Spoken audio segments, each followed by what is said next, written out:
سلام.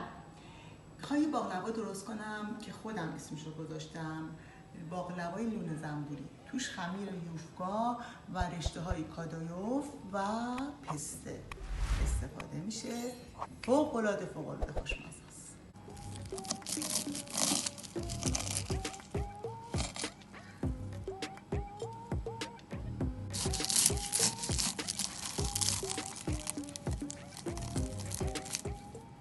خب ببینید این رشته های کادویوف یا کنافه است. با دستتون من حدودا الان این 150 گرم کشیدم گذاشتم کنار.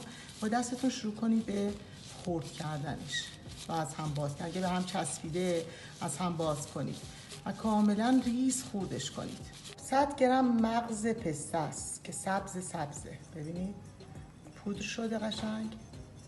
اضافه میکنم به این رشته. بعد با هم مخلوطش کنید. یه قاشق چای خوری پودر هل و شروع کنید باز به مخلوط کردن. دستمال تمیز بکشین روی کاسه و بذارین کنار که خشک نشه. من از خمیرهای فیلو آماده استفاده میکنم که نوع مرغوبش هم هست و میذارم روی یه سینی یا روی کانتری که میخوام کار رو شروع کنم و حتما هر زمانی که یک دونش رو برمیدارین با دستمال روش رو بپوشونید که خشک نشه و شروع میکنم آغشته کردنش به کره. من 2 تا لایه دیگه از این خمیرها گذاشتم و این لایه که الان میبینید رو دارم چرب میکنم. خب این الان 2 تا لایه است.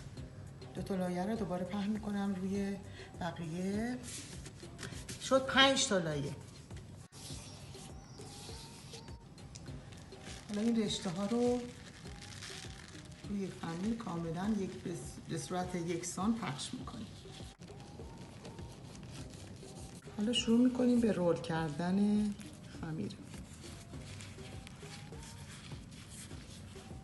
خیلی آروم از رول خیلی کوچیک شروع کنید.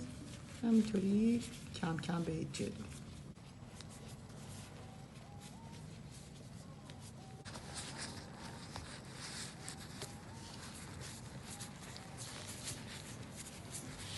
لبه های ناصافش رو ببرید که انتهای کار هست.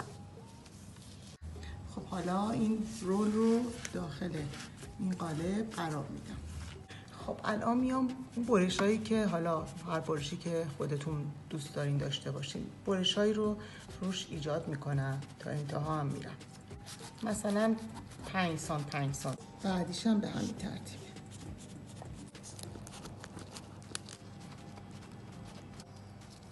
الان حسابی روی این خمیرا تا میتونید کره بریزید.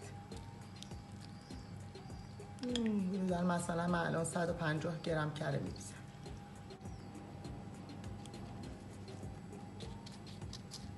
من یه سینی 20 درصی دارم که کاملا با کره چرب میکنم. دیوارهاش هم همینطور.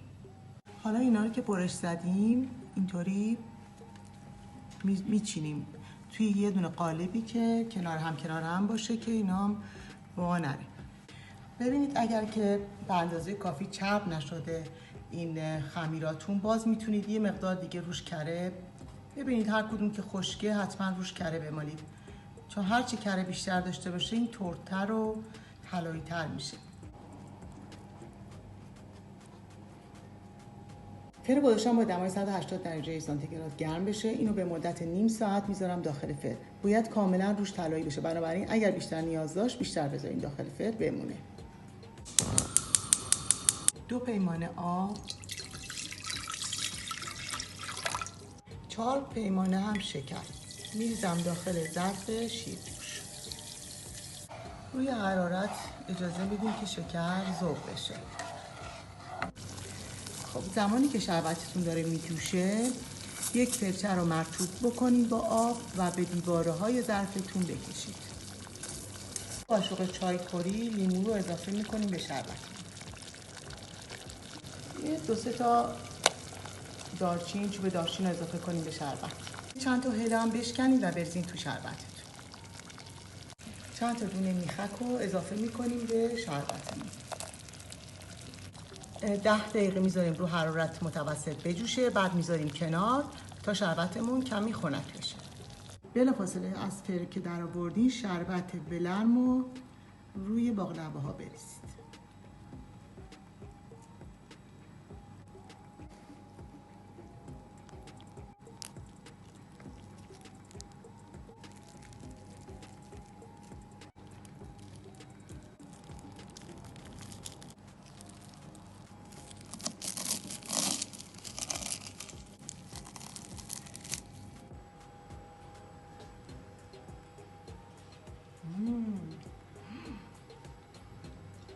اگه بدونید این چیه یه بمبیه واسه خودش.